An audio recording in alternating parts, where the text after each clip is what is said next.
I was actually given a really poor prognosis. I was only 36 and I was a single mother of 3 at the time.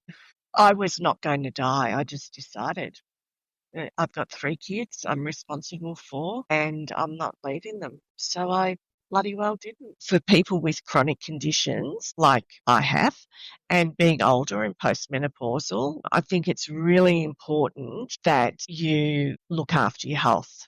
You keep fit, you look after your diet, you keep moving.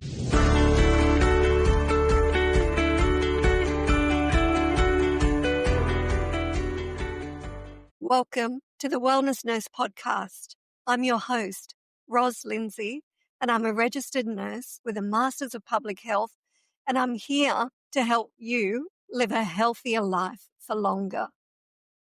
Today's episode is all about what it really looks like to live well after a cancer diagnosis and with chronic disease and still travel, work, and enjoy your life.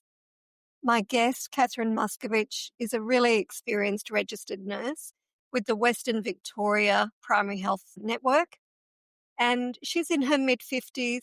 She's a 2-time cancer survivor, and she's also living with diabetes, a cardiovascular disease gene, and an autoimmune lung condition. Yet she continues to focus on strength, movement, meditation, and smart choices so that she can keep doing what she loves while she's at home and when she's away. In this conversation, you'll hear how Cathryn rebuilt her fitness after a poor prognosis in her 30s, the daily habits that help her stay well, and the practical strategies that she uses to manage long flights, conferences, sleep, alcohol, and the Christmas season without giving up joy.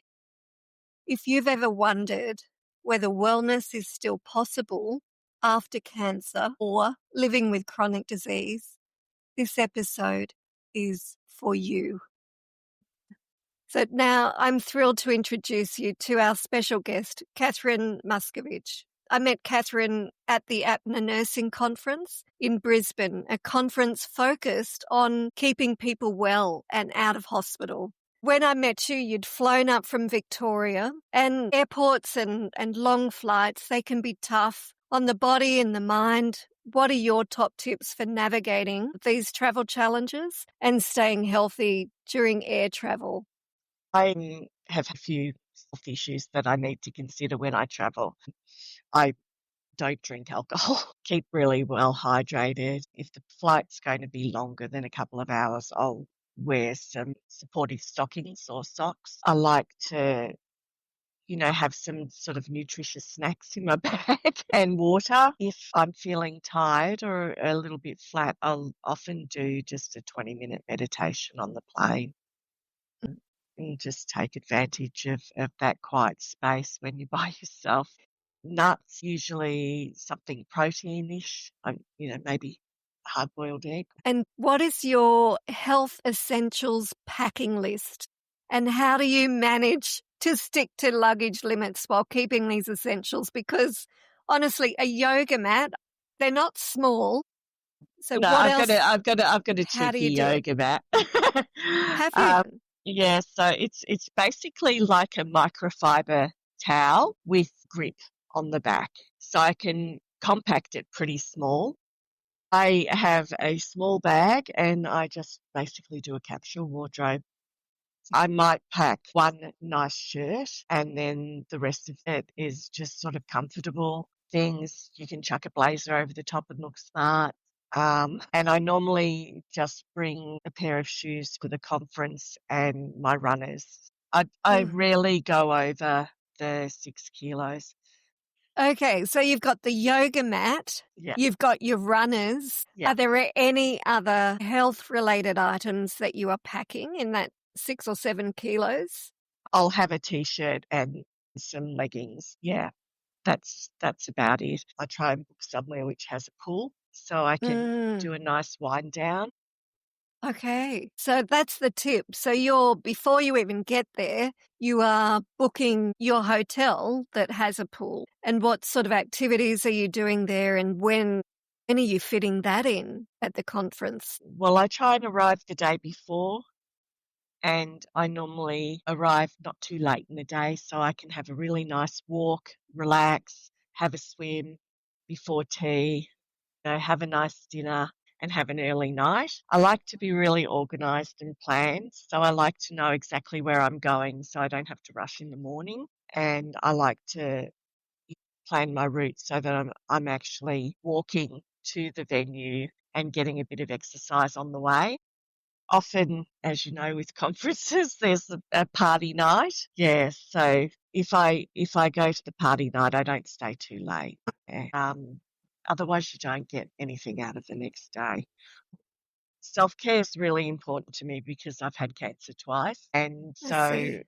I do make sure that I'm looking after my wellness when I'm working, when I'm playing, all the time really. So I Mm, prioritize meditation at least once a day. If times are particularly stressful or I'm particularly busy, I'll do a second meditation about an hour and a half before I go to bed. When I wake up in the mornings, I normally do either a 20-minute Pilates or yoga flow. A few times a week, I'll go to an actual reformer class. Um, and I do strong Pilates, which is basically you doing your cardio, your weights, and your Pilates in that class. So that, keeps your muscle mass strong because I'm 56. So, you don't want to mm. be losing muscle mass after menopause and all of those sorts of things. No, that's right. And I love that you've found strong Pilates that's incorporating the strength and the Mm. cardio. That's fantastic. Really terrific program. It's quite difficult. So if you haven't done Pilates or yoga before, you wouldn't start with doing strong Pilates. But I've always been a sports person. You've mentioned that you've had two cancer diagnoses before. You've also mentioned that you've done marathons and triathlons. How did you emotionally adapt to changing the types of exercise that you can do? And how did you go about finding other ways to get in the movement when your body's changing and things out of necessity need to change? Yeah, it was pretty tough the first time round. I was actually given a really poor prognosis. I was only 36 and I was a single mother of three at the time. So that was pretty tough. I had 2 years of treatment, radiotherapy, and I couldn't have chemo because my immune system and well, basically, I was just too ill. And they also couldn't do a complete hysterectomy at the time. I had bladder and uterine cancer, but it was the one cancer, but it had eroded into my bladder. So I was Mm. actually really lucky because I found out because I stopped being able to urinate because all my urine was going into my peritoneal cavity through the hole in the side of my bladder. And had that not happened, I mean, it might have been years before I knew that I even had cancer. So I actually see it as quite a blessing, but I do have to work around having a rigid bladder and quite a small bladder. So I do have to be aware of having to go and empty my bladder, even though now I no longer have a catheter. Yes, so I was not going to die. I just decided I've got three kids I'm responsible for and I'm not leaving them. So I bloody well didn't. But that was the end of my triathlons. With the medications, I put on so much weight. My normal weight is around 75 kilos because I'm quite tall and I've got big muscle mass and I've got really strong, heavy, dense bones. But I was up to 112 kilos by the time I finished all my treatment and Mm. was in remission. So that was really hard for me to take. And I have to say, once I was cleared, I had a real emotional crash, and it took me a bit to come out of that. Uh, but I was determined not to be fat and to get back to what I'd been doing. So I didn't get back to triathlons. I just didn't have the endurance anymore. But I set myself a new goal with my daughter-in-law, and we set ourselves a goal to do a half marathon. So we run once a week. We were running together, and then, we would run every second day. Got to the half marathon and did it. But yeah, so we still run. At the moment, she's having a bit of a hiatus because she's halfway through her pregnancies. Yeah, we're walking instead together. You've actually been able to continue the running. It took a long time to get my fitness back. I think it took a good 3 years. And then the second time, I had cancer, which was, must have been about 6 years ago now. You're so ambitious with your health goals. Cathryn, I had no idea that you were living with such incredible health challenges. Thank you for your openness in sharing that. This is really a really important piece for Australians that are trying to navigate their health.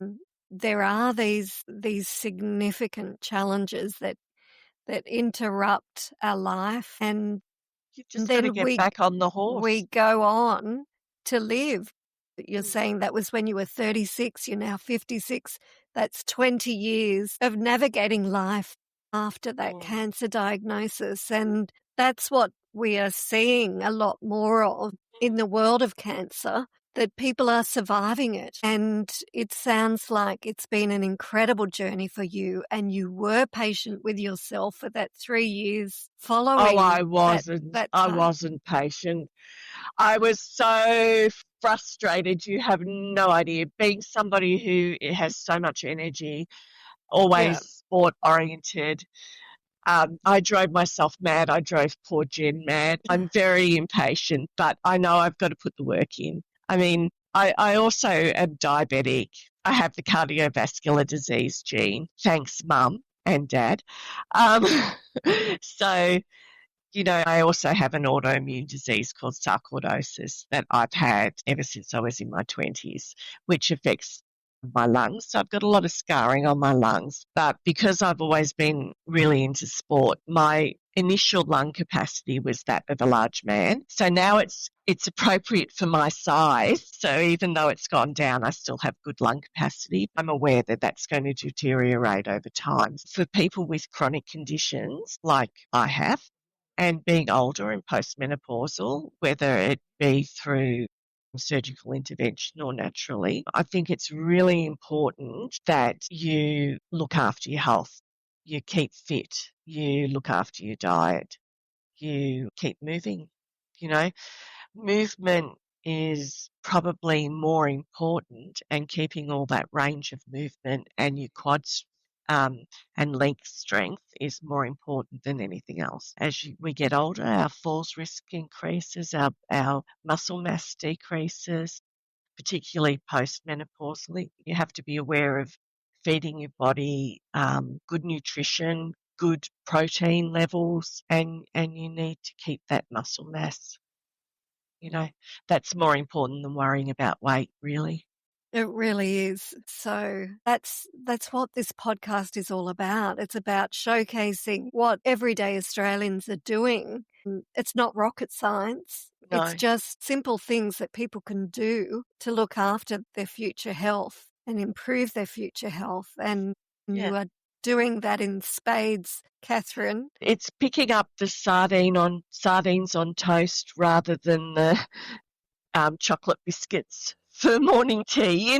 It's simple. That is a good swap. That takes motivation, but it is the simple things. And sardines on toast, that's a long lost treat, really. We used to have that when we were kids growing up. It's so good for you. And they've often got the tins now that have a little bit of flavour with them. Just watch the sugar, lemon, chili and garlic content. Exactly. Like they're tasty. That's an amazing swap out for morning or afternoon tea. something that you can just keep in the pantry. You can even take it traveling with you, a little tin of sardines. People might not talk to you though afterwards. Between that and the boiled eggs. Yes, conferences mean lots of sitting. There's generally no sardines on the buffet. With all these beautiful delicacies, what's your approach?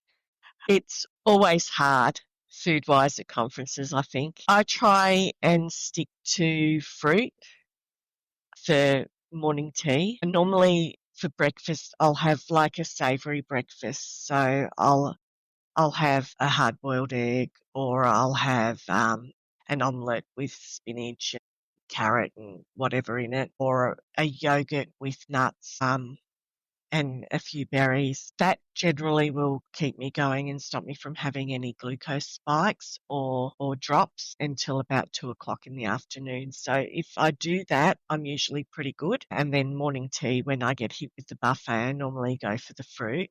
And when you're traveling, do you download a guided meditation? Well, because meditation has been a big part of my life, so sometimes I'll do a guided meditation that I'll download. Other times I might just do breath work in meditation. Other times I will just clear my mind and sit in that energetic space. I might do some healing stuff. If I've got aches and pains somewhere, I might focus and direct my meditation and energy into that sore area. Yes, so it's just variable Mm. what I need at the time. I think one misconception about meditation is that it has to be long. You can do a really good quality 5-minute meditation. I mean, the aim is to do 20 minutes, but you can do a really good quality 5 minutes if that's all you've got.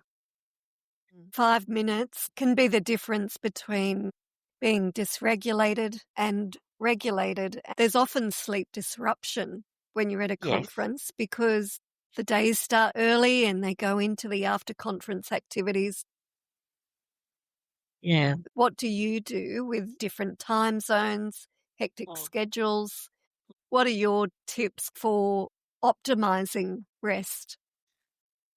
Just waking up and making sure, even if I'm getting up significantly early, maybe 5:30 or 6 in the morning, so that I can have that savoury breakfast, so that I can do my yoga flow, so I can do my meditation, and starting the day off with that, that changes my energy set for the whole day. You know, you start from a revitalized point, and it also gives you some resilience around, because I'm also an introvert, and I find being around a lot of people quite overwhelming at times. So I just find that starts me off in the right mindset. You know, I know what the expectation is for the day. I know there'll be times through the day where I'm like a little bit overwhelmed. And if that happens, I'll just, take a break, do some movement. I might go for a walk during the lunch break, go outside into nature and breathe, that kind of grounding stuff. Afterwards, when all the activities are finished for the day and I'm back to something physical and peaceful, because for me, running is like a meditation. I actually can really free my mind and just focus on the breath and what's around me. So that's a peaceful activity for me. But it also is getting rid of that stress energy that you build up for the day. Just nurture yourself with choosing a good meal. I don't That's drink it. a lot of alcohol. I used to. I probably had a little bit of a problem with alcohol, if I want to be perfectly honest, for particularly recovering from the cancer. I was probably indulging a little bit too much, 1 or 2 glasses a night, and I've become very mindful that I don't wake up in a good place mentally if I drink. So I keep alcohol to a minimum. It's easy to slip into the habit of a couple of glasses of wine a night, and before long you realise I'm actually having 14 glasses of wine a week, and that's a lot. Yeah. And I was the same when I was working in the public service. Yeah, it was easily a couple of glasses of wine each night. And I don't think they were the standard drinks Oh, of either. course not. Yeah. So it's Big very ones. easy for that to creep up. And Yeah. alcohol is a really big sleep disruptor. Yeah. It's an easy way to improve your sleep when you are Mm. away at the conferences. You know, Yeah.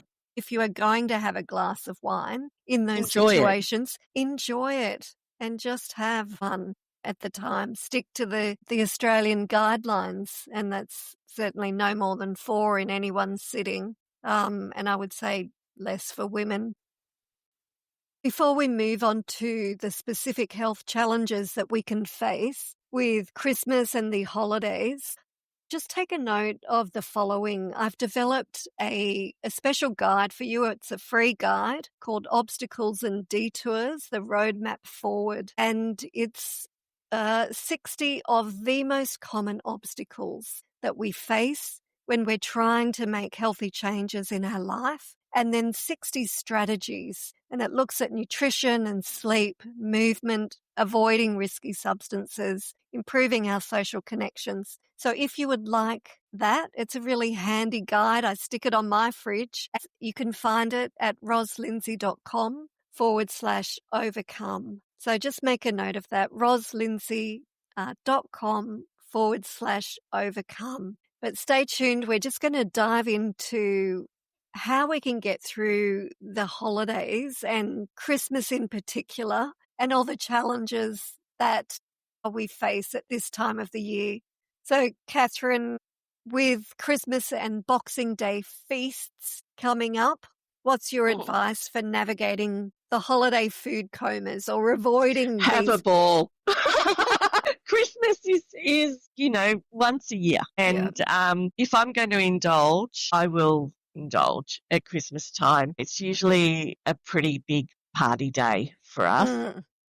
So normally we'll play bocce or cricket or footy on the oval during the course of the day. There's always a big feast. Everybody brings a platter of something.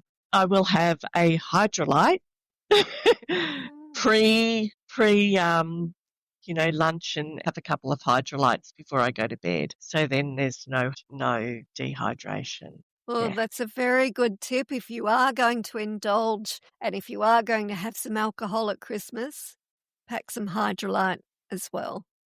About finding a balance, and it is about enjoying our life and this special time with our loved ones. And I think that's really the big challenge, isn't it? To how to navigate this time well without having a significant impact on our health and without undoing everything that we've done. I think it's absolutely it's a time to be enjoyed and celebrated. Yeah, I think too, Christmas is one day. It's not Christmas Eve, Christmas Day, Boxing Day, through to New Year's Day that you're indulging, which I think, some people do that. It's just Christmas Day, which is the naughty day, sort of, for me. So the other days are normal. Yeah. Our health is a collection of the habits that we collect over a very long period of time. And so one day of enjoyment in those beautiful things is to be enjoyed. Yeah. I mean, the one thing is that we also are in the one place, Christmas Day. If you have to drive somewhere and if you're going to 2 or 3 different people's places, then you have to be sensible, don't you? And I think for every alcoholic beverage that you have 2 or 3 non-alcoholic ones. Yes, water, or you can make beautiful non-alcoholic cocktails. Yeah. And it's still, you're enjoying the beautiful day together. And we usually make a big non-alcoholic punch, which gorgeous. sits there. So we've got 2 punches, the alcoholic and the non-alcoholic. So that's it. We hope that Nice cold the water. kids can determine the difference, hopefully. Well, all of the kids are adults except for Sophie, so she's the only one that's that's littly. Gosh, All boy. of our children, the oldest is 32 and the youngest is 24. And I And have to say they're pretty sensible.